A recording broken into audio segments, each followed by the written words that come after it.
Hello বন্ধুরা, এই মুহূর্তে এসআইআর নিয়ে কিন্তু একটি বিশাল বড় আপডেট উঠে এসেছে। এসআইআর পিছিয়ে গেল খসড়া এবং চূড়ান্ত ভোটার তালিকা প্রকাশের দিন। ইনুমেরেশন প্রক্রিয়াতে বাড়তি সময় ঘোষণা করল নির্বাচন কমিশন।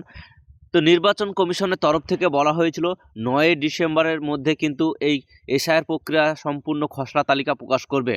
বিএলওদের অ্যাপে কিন্তু অনেক সমস্যার কারণে কিন্তু এই খসড়া তালিকার ডেট কিন্তু পেছাতে হয়েছে নির্বাচন কমিশনকে। এই ডেটটি কিন্তু ৯ ডিসেম্বরের পরিবর্তে ১৬ই ডিসেম্বর খসড়া তালিকা প্রকাশের দিনক্ষণ ঘোষণা করল নির্বাচন কমিশন। এবং এটি শুধু পশ্চিমবঙ্গে নয়, পশ্চিমবঙ্গ সহ ১২টি রাজ্যেই কিন্তু, যে ১২টি রাজ্যে এসআইআর চলছে সেই ১২টা রাজ্যেই কিন্তু বিএলওদের অ্যাপে সমস্যা হচ্ছিল, অনেক সমস্যা হচ্ছিল। যেমন ২০০২ সালে ভোটার লিস্টে নাম থাকা সত্ত্বেও কিন্তু বিএলওদের অ্যাপে নাম এন্ট্রি হচ্ছিল না। সেই সমস্ত কারণেই কিন্তু নির্বাচন কমিশন ৯ ডিসেম্বর থেকে ১৬ই ডিসেম্বর কিন্তু খসড়া তালিকা প্রকাশের দিন ঘোষণা করেছে। এবং ১৪ই ফেব্রুয়ারি ২০২৬ সালে কিন্তু চূড়ান্ত ভোটার তালিকা প্রকাশ করা হবে, সেটাও কিন্তু নির্বাচন কমিশনের তরফ থেকে জানানো হয়েছে। শুধুমাত্র এই খসড়া তালিকা প্রকাশের দিন কিন্তু পিছানো হয়েছে, যে আপনাদের যে ইনফরমেশন ফর্ম জমা দেওয়ার ডেট ৪ই ডিসেম্বর, সেই ৪ই ডিসেম্বরের মধ্যেই কিন্তু আপনাদেরকে ফর্ম জমা দিয়ে দিতে হবে। ৪ই ডিসেম্বরের পরে যদি আপনি এসআইআর ফর্ম জমা দেন তাহলে কিন্তু আপনার ফর্মটি বাতিল হয়ে যেতে পারে। তাই অবশ্যই ৪ই ডিসেম্বরের মধ্যে ফর্ম জমা দিবেন এবং ৯ই ডিসেম্বরের পরিবর্তে ১৬ই ডিসেম্বর কিন্তু এই খসড়া তালিকা প্রকাশিত করা হবে। নির্বাচন কমিশনের তরফ থেকে এমনটাই জানানো হয়েছে। এবার আপনাদেরকে দেখাবো আপনি আপনার এসআইআর ফর্মের স্ট্যাটাস কিভাবে চেক করবেন। সেটা কিন্তু আপনার নিজের মোবাইল থেকেই কিন্তু আপনি চেক করে নিতে পারবেন। তার জন্য কিন্তু আপনাকে গুগল ক্রোমে চলে যেতে হবে। গুগল ক্রোমে আসার পর আপনারা এখানে ভোটার সার্ভিস পোর্টাল অথবা ভোটার লিখে যদি আপনি সার্চ করেন তাহলে কিন্তু আপনার সামনে এই ধরনের একটি পেজ ওপেন হবে। পেজ ওপেন হওয়ার পর আপনারা সর্বপ্রথম দেখতে পাচ্ছেন ইলেকশন কমিশন অফ ইন্ডিয়া এর voter.eci.gov.in এর অফিসিয়াল ওয়েবসাইটের কিন্তু লিঙ্ক দিয়ে দেওয়া হয়েছে। এখানে আপনি একটি অপশন দেখতে পাচ্ছেন যে ভোটার, এই ভোটার অপশনের উপর কিন্তু আপনি ক্লিক করবেন। যখনই আপনি ভোটার অপশনের উপর ক্লিক করবেন আপনার সামনে কিন্তু এই ধরনের যে ভোটার সার্ভিস পোর্টাল, সেই ভোটার সার্ভিস পোর্টালের কিন্তু আপনি অফিসিয়াল ওয়েবসাইটে আপনাকে নিয়ে আসবে।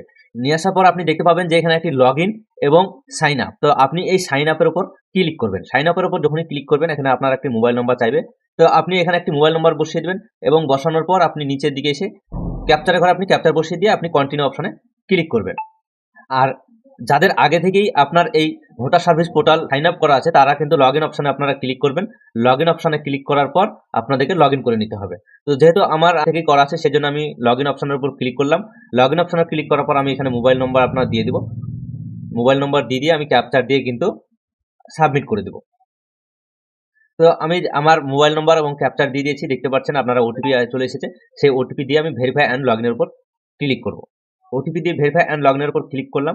ভেরিফাই অ্যান্ড লগ ইনের উপর ক্লিক করতে কিন্তু আমার যে ভোটার সার্ভিস পোর্টাল, সেই ভোটার সার্ভিস পোর্টালের অফিসিয়াল ওয়েবসাইটে কিন্তু আমাকে নিয়ে চলে আসলো। তো এই ভোটার সার্ভিস পোর্টাল অফিসিয়াল ওয়েবসাইটে আসার পর কিন্তু আপনারা নিচের দিকে স্ক্রল করবেন, নিচের দিকে স্ক্রল করে চলে আসবেন। আসার পর আপনারা একটা অপশন দেখতে পাবেন ফিল ইনফরমেশন ফর্ম। এখানে আপনারা দেখতে পাচ্ছেন ফিল ইনফরমেশন ফর্ম। এই ফিল ইনফরমেশন ফর্মের উপর আপনাকে ক্লিক করতে হবে। তো আপনি যখনই ফিল ইনফরমেশন ফর্মের উপর ক্লিক করবেন, ক্লিক করার পর আপনারা দেখতে পাবেন SIR ২০২৬ online form submission by elector. এখান থেকে আপনার এসআইআর ফর্মটি সাবমিট হয়েছে কিনা কিন্তু আপনি এখান থেকে দেখতে পারবেন, বা এখান থেকে আপনি যদি না হয়ে থাকে তাহলে কিন্তু আপনি এখান থেকে নতুনভাবে আপনি সাবমিট করতে পারবেন। তো সিলেক্ট স্টেট, আপনারা সিলেক্ট স্টেট করে নেবেন। এখান থেকে ওয়েস্ট বেঙ্গল করে নিলাম। ওয়েস্ট বেঙ্গল করে নেওয়ার পর এখানে বলা হচ্ছে এপিক নম্বর, অর্থাৎ যে বর্তমান ভোটার ছবিতে যে এপিক নম্বর আছে সেই এপিক নম্বর দিয়ে কিন্তু আপনাকে সার্চ করতে হবে। তো আমি এখানে এপিক নম্বর দিয়ে সার্চ করে নিচ্ছি। তো দেখতে পাচ্ছেন এখানে কিন্তু আমি আমার ভোটার নম্বরটি দিয়ে দিয়েছি এবং তারপরে আমি সার্চ বাটনে ক্লিক করব। তো সার্চ বাটনে যখনই আমি ক্লিক করলাম, ক্লিক করার সঙ্গে সঙ্গে কিন্তু দেখতে পাচ্ছেন আমার এখানে একটি নিচে লেখা উঠে গিয়েছে your form has already been submitted with mobile নম্বর। মানে মোবাইল নম্বরটি দেখাচ্ছে। তারপরে যদি আমি আরো ডিটেলস যদি জানতে চাই তাহলে কিন্তু আমাকে এখানে বিএলওর সঙ্গে যোগাযোগ করতে বলা হচ্ছে।